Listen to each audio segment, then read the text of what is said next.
अस्सलाम वालेकुम। आज का हमारा टॉपिक है टेक्सोनोमिक रैंक्स। स्टार्ट करते हैं। बिस्मिल्लाहिर्रहमानिर्रहीम। एक ऑर्गेनिज्म को क्लासिफाई करने के लिए जिन ग्रुप्स का इस्तेमाल किया जाता है उन्हें टेक्सोनोमिक रैंक्स कहते हैं। The groups into which organisms are classified are known as taxonomic ranks और सिंगुलर टेक्सोन। तो ये हमारी टेक्सोनोमिक रैंक्स की डेफिनेशन है। यहाँ तक आप लोग डेफिनेशन में या टेक्सोनोमिक रैंक्स की हेडिंग में लिख देंगे। नेक्स्ट हेडिंग है हिस्ट्री या discovery. Swedish botanist Karl Linnaeus devised the Linnaean system of taxonomic ranks in 1735। Karl Linnaeus एक बहुत मशहूर साइंसदान थे जिन्होंने 1735 में टेक्सोनोमिक रैंक्स का सिस्टम ईजाद किया था। In this system Linnaeus suggested 7 taxonomic ranks, that is kingdom, phylum, class, order, family, genus and species। ये 7 taxonomic ranks Linnaeus ने ईजाद किए थे जिसके ज़रिए एक ऑर्गेनिज्म को उसका साइंटिफिक नेम दिया जाता था और उसे क्लासिफाई किया जाता था। 1977 में एक और रैंक डोमेन के नाम से ऐड कर दिया गया। तो अब हमारे पास 8 टेक्सोनोमिक रैंक्स हैं जिसके ज़रिए एक ऑर्गेनिज्म को क्लासिफाई किया जाता है। In 1977 the rank of domain was added to this system. ये taxonomic ranks are defined as, जो सबसे पहला या हमारे पास सबसे बड़ा रैंक है ना, उसमें बहुत सारे ऑर्गेनिजम्स आते हैं। आपने ऐसे समझना है कि जो एक टेक्सोनोमिक रैंक है उसमें हमने सिमिलैरिटीज़ की बेसिस पे ऑर्गेनिजम्स को क्लासिफाई किया है। तो हमारा जो सबसे पहला रैंक है उसमें उसकी जो करैक्टरिस्टिक्स हैं या जो उसके असूल हैं कि ये ऑर्गेनिजम्स उसमें आ सकते हैं, वो बहुत ब्रॉड है। वो इतना ब्रॉड है कि उसमें बहुत सारे ऑर्गेनिजम्स आ जाते हैं।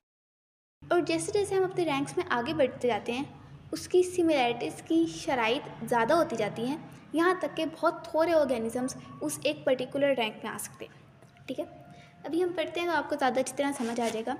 वैसे ये जो सारी 8 डेफिनेशंस हैं ये आपने अच्छी तरह याद करनी है। टेक्सोनोमिक रैंक्स का टॉपिक लॉन्ग क्वेश्चन है जिसमें पहले आपकी डेफिनेशन आ जाएगी, उसके बाद हिस्ट्री आ जाएगी और फिर हर एक रैंक की अलग अलग हेडिंग के साथ आपने डेफिनेशन लिख देनी और लास्ट पे एग्जांपल आएगी जो आगे दी हुई है। फर्स्ट है domain. The highest taxonomic rank is domain. All organisms are divided into 3 domains, archaea, bacteria and eukarya. हमने अभी तक पीछे पढ़ा है कि 20 लाख ऑर्गेनिजम्स आइडेंटिफाई किए। बायोलॉजिस्ट ने 20 लाख ऑर्गेनिजम्स स्टडी कर चुके हैं। ठीक है, तो अभी 20 लाख जानदार सिर्फ 3 डोमेन्स में क्लासिफाई किए गए। डोमेन इतना बड़ा रैंक है कि 20 लाख ऑर्गेनिजम्स के लिए सिर्फ 3 डोमेन्स हैं। एक डोमेन है आर्ची। ये वो डोमेन है जिसमें old organisms, particularly old bacteria आता है। ठीक है, जिसकी सेल वॉल और सेल स्ट्रक्चर्स आज के बैक्टीरिया से थोड़ा मुख्तलिफ था।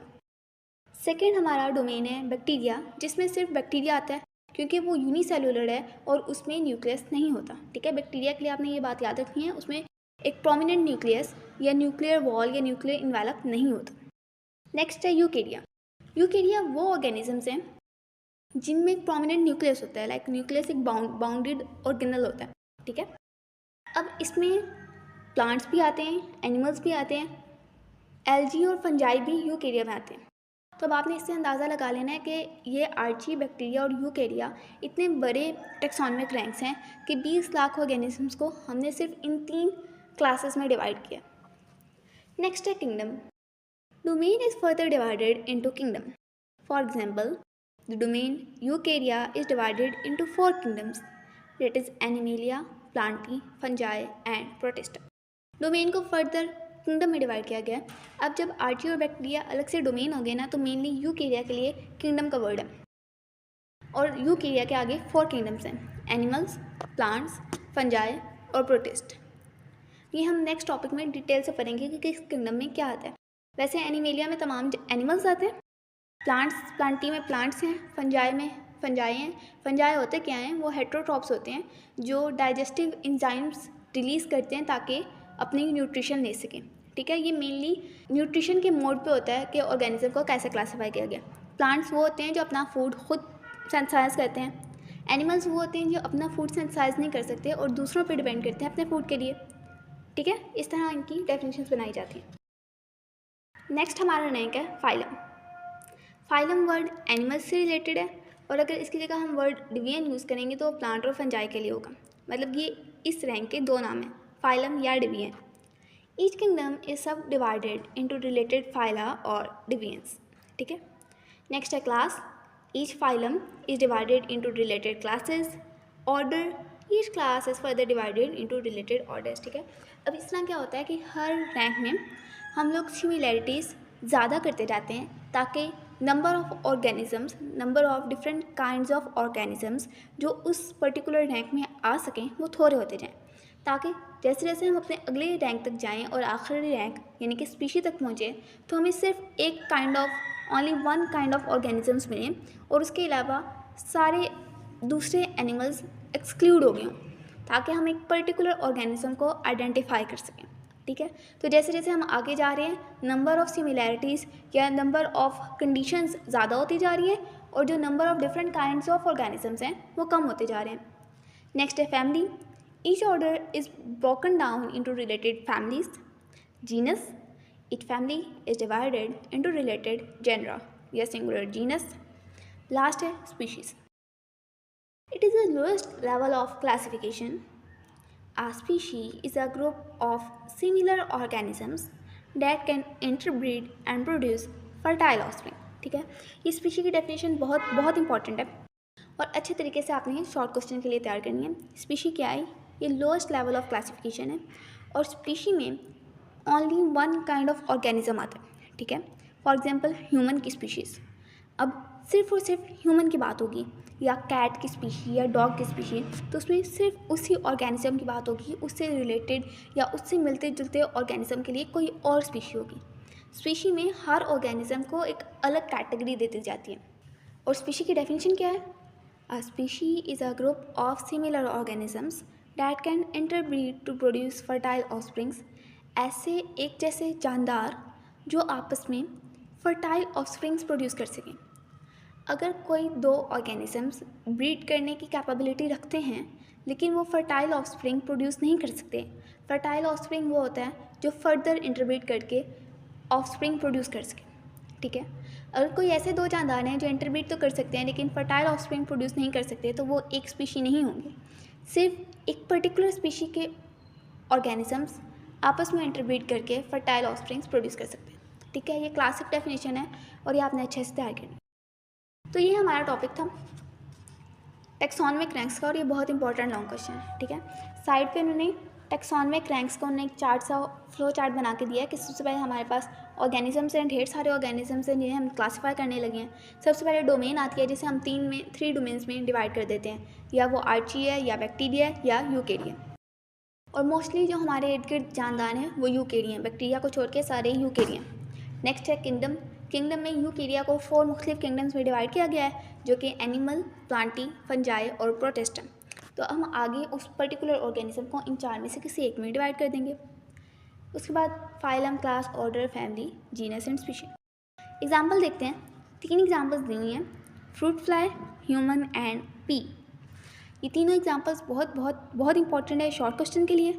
लॉन्ग में भी आप लोग लिखेंगे और साथ में हर एक रैंक का क्या क्लास है उसकी, क्या नाम है उसका, वो आप लोग MCQs के लिए भी तैयार करेंगे। फर्स्ट है फ्रूट फ्लाई।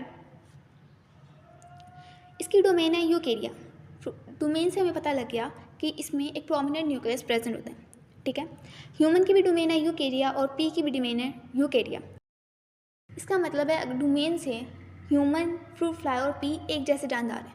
ये सारे यूकेरिया डोमेन आपस में शेयर करते हैं। इस तरह डोमेन से हम बिल्कुल अंदाज़ा नहीं लगा सकते कि फ्रूट फ्लाई, ह्यूमन और पी किस कदर मुश्तरक हैं या मुख्तलिफ हैं, क्योंकि तीनों एक ही डोमेन शेयर करते हैं। और हकीकतन हम जानते हैं कि फ्रूट फ्लाई यानी कि एक मक्खी, ह्यूमन यानी कि इंसान और पी यानी कि एक मटर बहुत मुख्तलिफ जानदार हैं। किंगडम आगे हम चलते हैं। फ्रूट फ्लाई भी एनिमल है, ह्यूमन भी एनिमल है और पी प्लांट भी है, तो यहाँ से किंगडम सेपरेट हो गए। लेकिन फिर भी एक बहुत बड़ा टेक्सोनमिक रैंक है और एक पर्टिकुलर आइडेंटिटी किसी ऑर्गेनिज्म को इसमें नहीं मिलती। नेक्स्ट है फाइलम या डिवीजन। फ्रूट फ्लाई का फाइलम है आर्थ्रोपोडा, ह्यूमन का फाइलम है कॉर्डेटा और पी का फाइलम है मैग्नोलियोफाइटा। ठीक है, जो वर्ड फाइटा होता है ना उसका मतलब होता है प्लांट। आर्थ्रोपोडा वो एनिमल्स होते हैं जिनमें जॉइंट्स होते हैं, और सबसे बड़ी इसकी एग्जांपल इंसेक्ट्स हैं। ठीक है, इंसेक्ट की बॉडी एक कंटिन्यूस फॉर्म में नहीं होती, ये मुख्तलिफ छोटे छोटे पार्ट्स में होती है जो आपस में जॉइंटेड होते हैं। कॉर्डेटा वर्ड वर्टिब्रल कॉलम से है, ठीक है, जिसमें वर्टिब्रल कॉर्ड होती है यानी कि रीढ़ की हड्डी होती है, उन्हें कॉर्डेटा कहते हैं। तो ऐसे तमाम ऑर्गेनिजम्स जिनमें रीढ़ की हड्डी है वो कॉर्डेटा में आते हैं। नेक्स्ट क्लास, फ्रूट फ्लाई की क्लास है इंसेक्टा, ह्यूमन की क्लास है मेमीलिया, पी की क्लास है मैग्नोलियोसाइडा। वर्ड्स हो सकता है आपके लिए थोड़े से मुश्किल हों, लेकिन आप बार बार रिपीट करेंगे तो आपको समझ आ जाएंगे अच्छी तरह। ऑर्डर में फ्रूट फ्लाई का ऑर्डर है डिप्टेरिया, ह्यूमन का ऑर्डर है प्राइमेट्स और पी का ऑर्डर है फेबेलिस। नेक्स्ट है फैमिली, फ्रूट फ्लाई है ड्रोसोफेलिडी, ह्यूमन्स हैं होमिनाइडी एंड पी है फेबेसी। जीनस, फ्रूट फ्लाई की जीनस है ड्रोसोफेला, ह्यूमन की जीनस है होमो एंड पी की जीनस है पाइजम। लास्ट है स्पीशी, जो स्पीशी नेम होता है वही उस ऑर्गेनिज्म का साइंटिफिक नेम होता है, और जो स्पीशी नेम होता है वो उस पर्टिकुलर ऑर्गेनिज्म के लिए मखसूस होता है। अब उस ऑर्गेनिज्म के अलावा कोई और ऑर्गेनिज्म, कोई मुख्तलिफ किस्म का ऑर्गेनिज्म वो स्पीशी नेम शेयर नहीं कर सकता। जैसे हम ऊपर देखते आए हैं कि मुख्तलिफ बहुत सारे ऑर्गेनिज्म एक पर्टिकुलर रैंक में आ सकते हैं, लेकिन जो स्पीशी का रैंक होता है वो उस पर्टिकुलर ऑर्गेनिज्म के लिए ख़ास होता है, यानी वो स्पीशी नेम शेयर नहीं हो सकता, वो एक ख़ास टाइप ऑफ ऑर्गेनिजम्स के लिए मखसूस हो जाता है। इस तरह उस ऑर्गेनिज्म को उसके स्पीशी नेम से पहचाना जाता है साइंटिफिक कम्युनिटी में। फ्रूट फ्लाई के स्पीशी नेम है ड्रोसोफेला मेलेनोगेस्टर, ह्यूमंस का नेम है या साइंटिफिक नेम है होमो सेपियंस, और पी का साइंटिफिक नेम है पाइजम सेटिवम। हो सकता है ये आपको पढ़ने में थोड़ा मुश्किल लगे, लेकिन हम बार बार रिपीट करेंगे तो अच्छे से याद हो जाएंगे। ठीक है, एक दफ़ा रिपीट कर देते हैं। फ्रूट फ्लाई है ड्रोसोफेला मेलेनोगेस्टर, ह्यूमन है होमो सेपियंस एंड पी है पाइजम सेटिवम। तो बस ये हमारा टॉपिक है जो बहुत इंपॉर्टेंट लॉन्ग क्वेश्चन है, और इसमें हमें मेनली किसी ऑर्गेनिज्म को कैसे टैक्सोनॉमिक रैंक्स में क्लासीफाई किया गया है वो डिटेल दी गई है। अच्छा, एक निमोनिक है जो ये रैंक्स को तरतीब से याद करने के लिए बनाया गया है। अगर आपको मुश्किल हो याद करने में तो आप इसका इस्तेमाल कर सकते हैं, क्योंकि आप डेफिनेशन याद करेंगे तो हर रैंक की आपको समझ आ जाएगी और एग्जाम्पल से भी। लेकिन बाज़ दफ़ा बच्चे इसके ऑर्डर को कंफ्यूज कर देते हैं। ठीक है, सबसे पहले तो डोमेन है, उसे आपने ऐसे ही याद रखना है। उसके बाद है kingdom, phylum, class, order, family, genus and species. तो इसके लिए आप ये लाइन याद रख लें, खान PCO फॉर गपशप। ठीक है, अब इस सेंटेंस का इनिशियल लेटर लाइक हर वर्ड का इनिशियल आपके उस टैक्सोनॉमिक रैंक को इंडिकेट करता है। तो आप ये लाइन याद रखेंगे, खान PCO फॉर गपशप, तो आपको ऑर्डर याद रहेगा कि आपने किस ऑर्डर से एक ऑर्गेनिज्म को क्लासीफाई करना है। ठीक है, बाकी आप लोगों को ये बार बार याद करना पड़ेगा, रिवाइज करना पड़ेगा, ताकि आपको हर ऑर्गेनिज्म की क्लासिफिकेशन खासतौर पे फ्रूट फ्लाई, ह्यूमन और पी की समझ आ जाए। और ये बहुत बहुत इंपॉर्टेंट है, छोड़नी नहीं है। कुछ ना समझ आए तो आप लोग कमेंट्स में पूछ सकते हैं, मैं कोशिश करूँगी कि जल्द से जल्द रिप्लाई करूँ, लेकिन आप लोगों ने याद अच्छे तरीके से करना है।